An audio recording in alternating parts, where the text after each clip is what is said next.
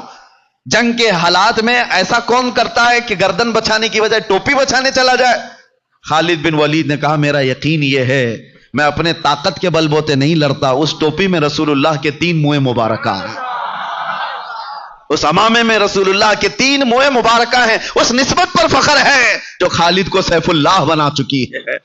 عزیزان گرام وقار، وہ صحابہ تھے، فخر کرتے تھے تو نسبت مصطفیٰ پر، ان کے پاس طاقت و قوت تھی تو نسبت مصطفیٰ سے، انہوں نے راج کیا ہے، حکومتیں کی ہے تو نسبت مصطفیٰ سے۔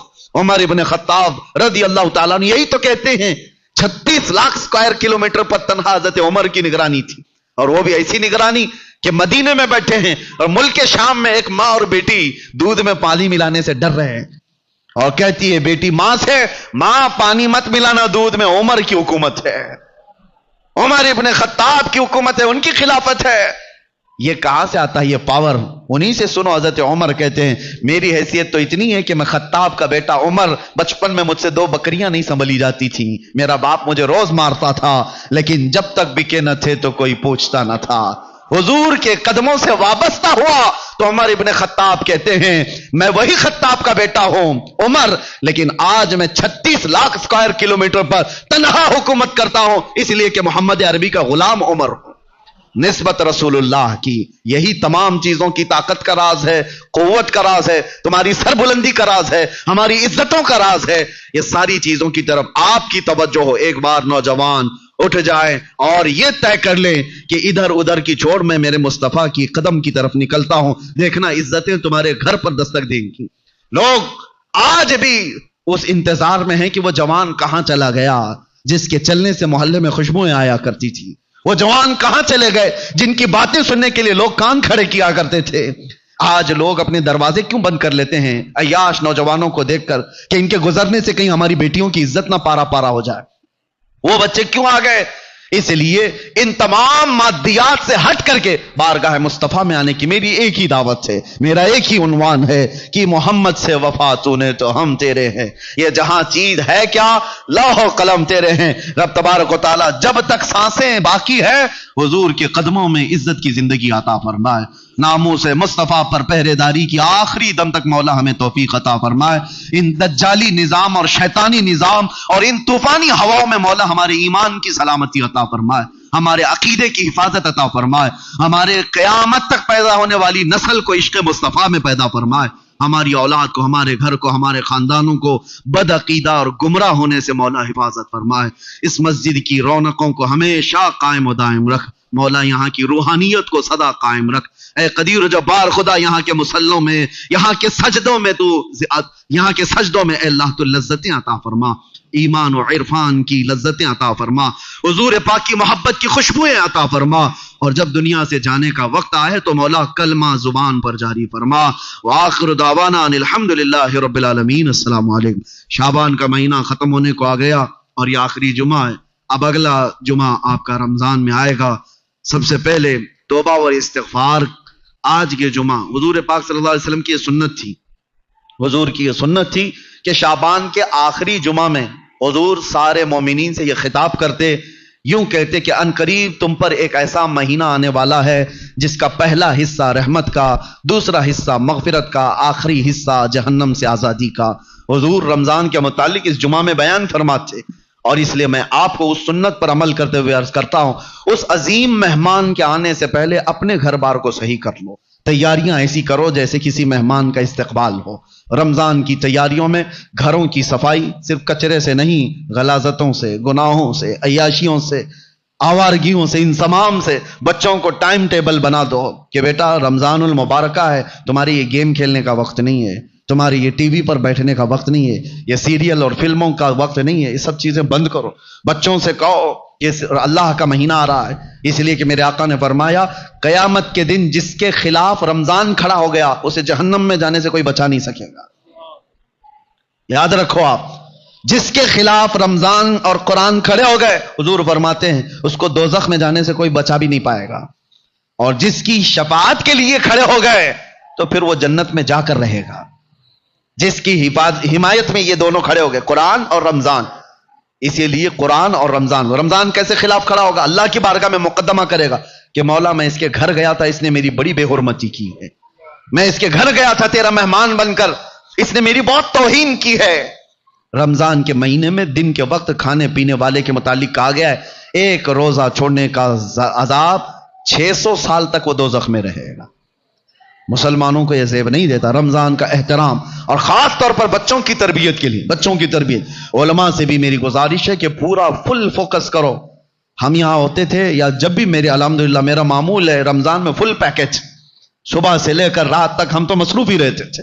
وجہ یہ ہے کہ ان کو شیطان کی وہ ڈالی ہوئی عادتوں کی طرف نہ بھیجا جائے۔ ایک مہینہ تو ہے جو اللہ تعالیٰ نے شیطان سے آزاد کر کے دیا، اس میں اگر دل کو پاک نہیں کیا تو پھر کب پاک کرے گا؟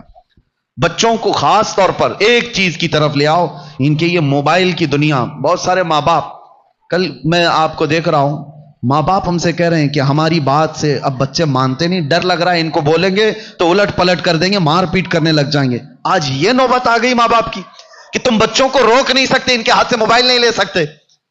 اکثر گھروں کا حال ہے یہ، میں آپ کو بتا رہا ہوں، اکثر گھروں کا، لے کر کے دکھاؤ۔ یہ تو ایسا نشہ ہے جیسے چرسی اور گنجیڑی کو چرس اور گانجے سے روکا جائے تو وہ مار پیٹ پہ آ جاتا ہے، اس سے بڑا نشہ ہو گیا ہے۔ رمضان بہترین مہینہ ہے ان کی تربیت کے لیے، سب لوگ یہ عہد کرو، ان سے کہو ٹھیک ہے موبائل تمہارے ہاتھ میں رہے لیکن اللہ سے ڈرتے ہوئے کبھی بھی گندی تصویریں تو دور کی بات ہے، تمہیں گیم کھیلنے کی بھی اجازت نہیں ہے، اپنے آپ کو انٹرٹینمنٹ کے لیے وقت ٹائم پاس کرنے کے لیے نہیں ہے۔ اور اعتکاف میں جانے والے جو موبائلوں کے ساتھ اعتکاف کرتے ہیں وہ کیا بھلا اعتکاف کر رہے ہیں، ساری دنیا لے کر کے بیٹھتے ہیں۔ اللہ تبارک و تعالیٰ ان فواہشات سے ہماری حفاظت فرمائے۔ آپ سب رمضان کی تیاریوں میں اپنے بچوں کی تربیت پر خاص توجہ دیں۔ ہمیں ڈر لگتا ہے کہ کل کو یہ بچوں کے ساتھ جو ہونے والا ہے، جو وقت آنے والا ہے، بہت ڈر لگتا ہے۔ اس لیے میں بار بار تاکید کر رہا ہوں کہ اللہ ان کے ایمان کی حفاظت عطا کرے، ان بچوں کا ایمان سلامت رہے، ورنہ دنیا ان کے ایمان کی ڈاکو ہے۔ اللہ تعالی ہم سب کے بھی ایمان و عقیدے کی حفاظت فرمائے۔ السلام علیکم ورحمۃ اللہ وبرکاتہ۔